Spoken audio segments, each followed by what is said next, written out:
les marchés financiers avec IG Markets, CFD Trading.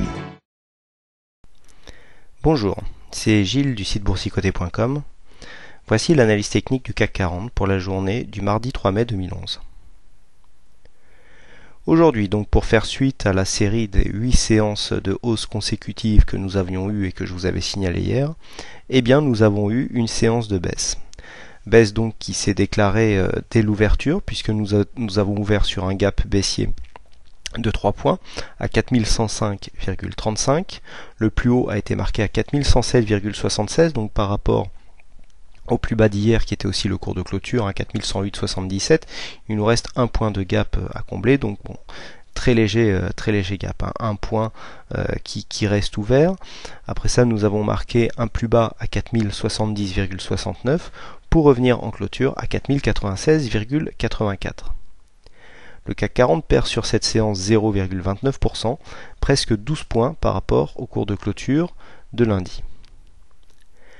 Techniquement, qu'est-ce que nous avons? Nous avons donc une série de 8 séances de hausse consécutives, suivies d'une séance de baisse. Donc c'est une cassure déjà du point de vue de la loi de Dow, de la tendance très court terme haussière. Deuxième chose, hier je vous avais signalé que suite à la cassure de ce support haussier que nous avons ici, nous avions retrouvé ce support comme une résistance puisque ces deux séances se sont rapprochées légèrement de ce support haussier. Et je vous avais dit hier lors de mon analyse que si nous nous écartions de ce support, eh bien on aurait une probabilité de retournement et c'est ce que nous avons eu aujourd'hui. Du point de vue des indicateurs, nous avons un RSI qui redescend légèrement vers sa zone neutre, un stochastique qui croise sa ligne de signal en zone de surachat, nous donnant un premier signal, un premier pré-signal, puisqu'on préfère attendre que le stochastique sorte de sa zone de surachat pour vraiment lancer le signal de vente. Par contre, le MACD voit, lui, ses histogrammes s'infléchir, puisque nous pouvons tous remarquer que l'histogramme donc qui correspond à la séance est rouge. Alors ça ne veut pas dire que la séance est baissière. Je le rappelle, hein, pour le MACD, c'est une représentation personnelle. Les histogrammes sont rouges lorsque leur évolution est baissière et les histogrammes sont verts lorsque leur évolution est haussière. Ici l'histogramme est rouge, donc il correspond à la bougie du jour. Ça correspond à un infléchissement de la tendance puisque on va le voir sur la vue générale. En général, l'histogramme du MACD donne de très bons signaux de retournement. Là, on voit ici, il avait donné le signal de retournement sur cette bougie et le retournement précédent à la baisse. Donc là, on avait eu un faux signal, hein, comme quoi il y a des faux signaux sur les indicateurs. Là, le MACD nous avait donné le signal baissier beaucoup plus tôt que les autres indicateurs puisqu'on était encore largement sur le plus haut de la tendance avant de consommer la baisse.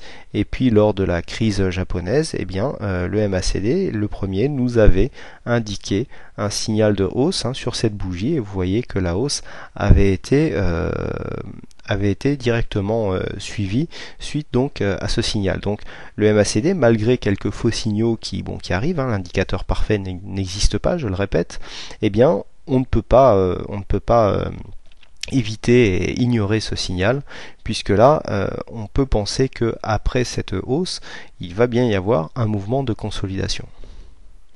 Du point de vue des volumes, nous revenons à des volumes normaux. Je rappelle que vendredi et lundi, donc la séance d'hier, les investisseurs anglais étaient absents des places boursières puisque c'était férié donc pour ce week-end de 4 jours en Angleterre.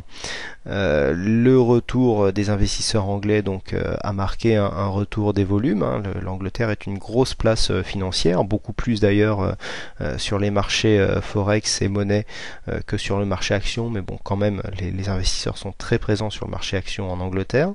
On retrouve des volumes normaux, hein, ce qui peut s'expliquer justement par le retour de ces investisseurs, et une volatilité toujours stable. Alors, ce n'est pas un gros signal, mais c'est un signal baissier. Par contre, la seule chose que je pourrais mettre en face de ce signal baissier, c'est la possibilité d'un overlap. On peut constater que la zone sur laquelle est venu se marquer le plus bas de cette séance correspond à la zone qui correspond au plus haut de la dernière tendance haussière, avec un plus haut ici à 4070,90. Ici, le plus bas de cette bougie se situe à 4070,69, donc à 21 centièmes de point près. On peut considérer que la séance s'est servie de cette zone comme support, puisque le rebond a été quand même assez violent, puisque suite au contact de cette zone, on est remonté de quasiment 27 points. 26 exactement. Alors, c'est le seul point qui pourrait invalider donc le début de consolidation, et donc suite à ce contact sur cette résistance qui a pu devenir support, on pourrait avoir une continuité de la hausse, ça sera un mouvement tout à fait naturel. Donc comment savoir exactement où nous en sommes? Eh bien tout simplement, on va tracer les Fibonacci et on va se servir des repères donnés par les retracements de Fibonacci pour définir le point à partir duquel nous aurons une consolidation. Et là c'est assez troublant ce que l'on trouve, puisque on peut constater que la zone des 23,6 qui correspond à la zone qu'il faut franchir pour rentrer techniquement dans la zone de consolidation, correspond justement à cette fameuse zone de support des 4070,90, donc 4071, puisque nous avons un 23,6 à 4072,8. Donc à un ou deux points près, je rappelle que les zones de support résistance sont des zones, ce ne sont pas des lignes qui se tracent au centième de point près. Donc la zone à surveiller demain pour vérifier que nous sommes ou pas dans une consolidation, ça serait une éventuelle cassure de la zone des 4070 points. Seconde zone, donc la zone des 38,2 se situe à 4032 points. Ici, donc la zone 4032,8 a priori. Et donc les 50% à 4000 points, seuil technique. Il y a un gros support technique juste en dessous à 3990, avec une zone à ne pas dépasser à 3967, mais pour l'instant, nous n'y sommes pas. Donc comment jouer cette séance demain? En cas de cassure des 4070 points, on pourra valider un début de consolidation et donc jouer le short pour venir rejoindre soit la zone des 38,2 pour une consolidation légère qui soutiendrait une grosse phase dynamique haussière, puisque si on rebondit sur le 38,2, on peut s'attendre à un rebond et donc à une continuité de tendance relativement dynamique. Par contre, dans le cadre d'une tendance haussière classique, on peut facilement viser les 50%, à savoir les 4000 points, voire zone des 61,8, 3966 points, zone des 61,8 qui est normalement la zone à ne pas dépasser pour ne pas risquer de venir retrouver le précédent point bas qui se situe, je le rappelle, à 3862 points.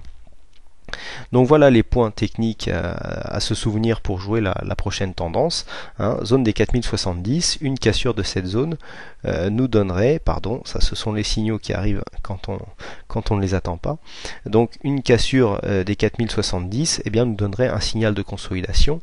A contrario, une cassure des 4137,8 nous donnerait un signal de continuité de tendance haussière, puisqu'il validerait l'overlap qui est venu se marquer aujourd'hui donc par le plus bas de cette bougie.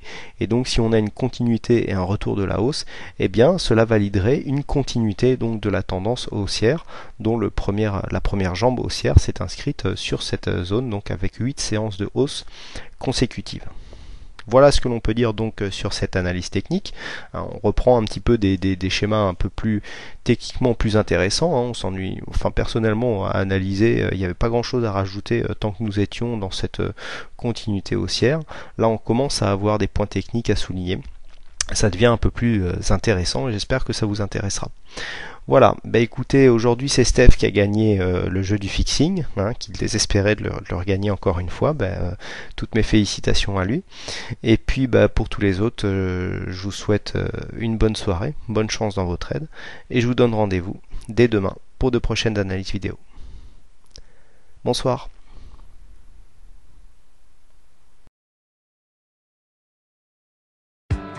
Les marchés financiers avec IJ Markets, CFD Trading.